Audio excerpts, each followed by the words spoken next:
कि मियाँ बाजार का नाम माया बाजार या उर्दू बाजार का नाम हिंदी बाजार, अली नगर को आने, जिसका जो नाम है रहने दीजिए। क्यों रहने दे? नहीं, मैं जानना क्यों रहने दे? इसका तर्क मैं जानना चाह रहा हूँ। क्यों रहने दे? हम जानना चाह रहा हूँ इसका तर्क। कोई तर्क ये है कि यह देश पहले वह माया बाजार था, औरंगजेब के समय मियाँ बाजार हो गया। हमने कहा नहीं, इसको फिर से माया बाजार करो। इस्लामपुर नहीं था, पहले ईश्वरपुर था, इस्लामपुर जबरन कर दिया गया। हमने कहा फिर से ईश्वरपुर करो। तो ये जो हनुमानपुर था उसको हुमायूंपुर किया गया, फिर से हनुमानपुर किया गया। बहुत अच्छा, कोई बुरा नहीं किया। अगर किसी विदेशी आक्रांता के द्वारा किसी विदेशी आक्रांता के द्वारा किसी कालखंड में कुछ ऐसा कार्य किया गया है, उसको बदला जाना चाहिए। यह देश की सांस्कृतिक आजादी की लड़ाई भी है। सही बात है। तो आप ताजमहल का नाम राम महल कर सकते हैं। क्यों नहीं करेंगे?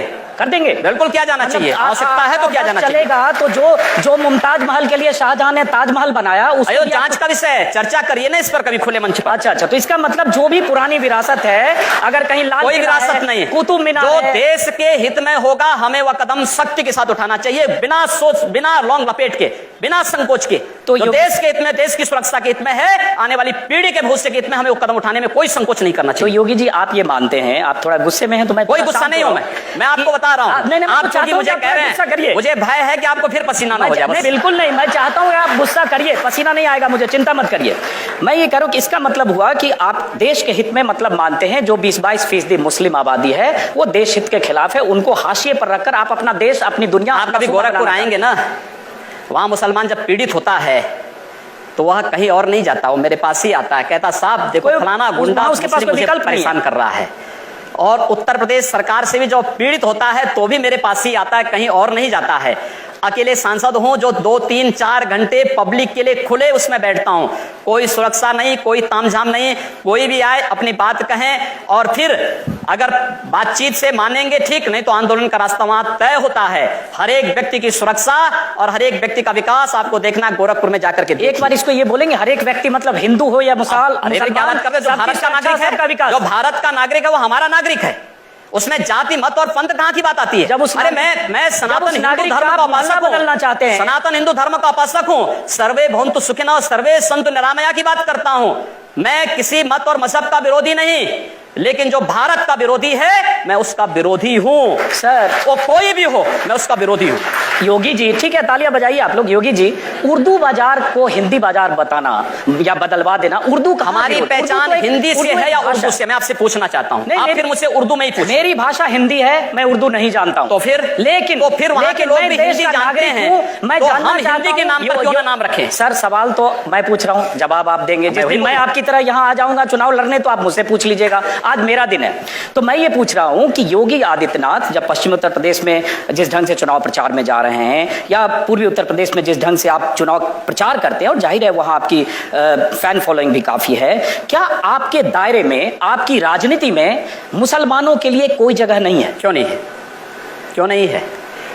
शाहनवाज हुसैन मेरे सबसे अच्छे मित्र हैं।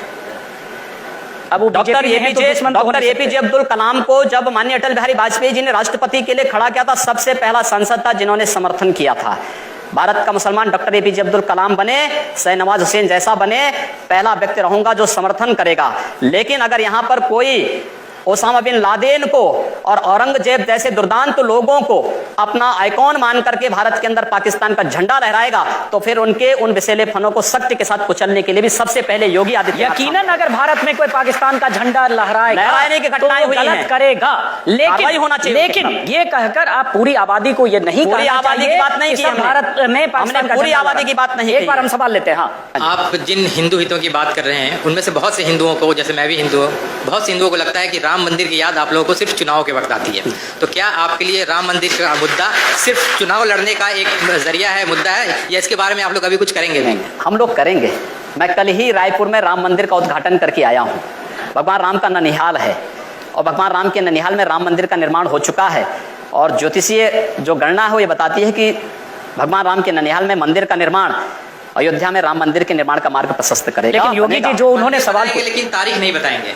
मंदिर भी बनेगा और समय आने पर तारीख भी बताएंगे। लेकिन योगी जी ये जो सही कहा उन्होंने सवाल पूछा कि राम मंदिर की बात चुनाव के ठीक पहले होने लगती है। जैसे ही अभी चुनाव की तारीखों का ऐलान हुआ, केशव मौर्य जो प्रदेश अध्यक्ष हैं उनकी तरफ से आ गया कि उत्तर प्रदेश में बहुमत की सरकार दो तो राम मंदिर बनाएंगे। जैसे बहुमत की सरकार मिलके सब 2/3 विधायक जाकर वहां सीधे मंदिर बना देंगे।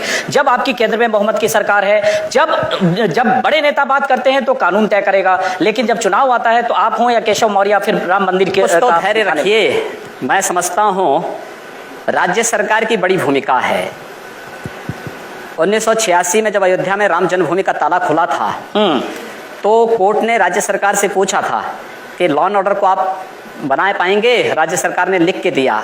मैं श्रद्धांजलि दूंगा स्वर्गीय वीर बहादुर सिंह जी को, जिन्होंने उस समय राम मंदिर के इश्यू को लेकर के, और स्वर्गीय प्रधानमंत्री श्री राजीव गांधी जी को, जिन्होंने 89 में अयोध्या से कांग्रेस के चुनाव प्रचार का शुभारंभ किया था। और मैं धन्यवाद दूंगा राहुल गांधी को कि राहुल गांधी अपने पिता का अनुसरण करते तो संभवतः कांग्रेस की दुर्गति नहीं होती। सवाल वो नहीं है स्वामी जी, सवाल ये है जैसे आपने कहा कि राज्य सरकार की भूमिका होती है, बड़ी महत्वपूर्ण। तो एक मैं सुन लीजिए, राज्य सरकार की भूमिका अगर होगी तो एक अमित शाह ने, जो पार्टी के राष्ट्रीय अध्यक्ष हैं, उन्होंने कुछ देर पहले मैनिफेस्टो जारी किया, कुछ दिन पहले आप भी मंच पर थे। उस मैनिफेस्टो में बहुत सारे वायदे हैं, वही वायदे पूरा करते करते शायद 5 साल में पूरा ना हो, तो आप वो वायदे पूरा करेंगे जो मैनिफेस्टो में दिया, या जाकर मंदिर बनवाने जाएंगे वहां जहां कानूनी मामला कोर्ट में? मंदिर भी बनेगा और ये विकास के सारे कार्य भी होंगे। हमारा विकास कार्य जाति मत और मजहब से ऊपर उठ करके होगा, सबके लिए होगा, सबका साथ और सबके विकास की बात होगी। जब आप बोलते हैं ना योगी जी कि जात मजहब इन सब से ऊपर उठ के होगा, तो बहुत दिलचस्प लगता है, क्योंकि जब फिर आपके बयान पढ़ने लगते हैं तो लगता है जो आप बोल रहे हैं और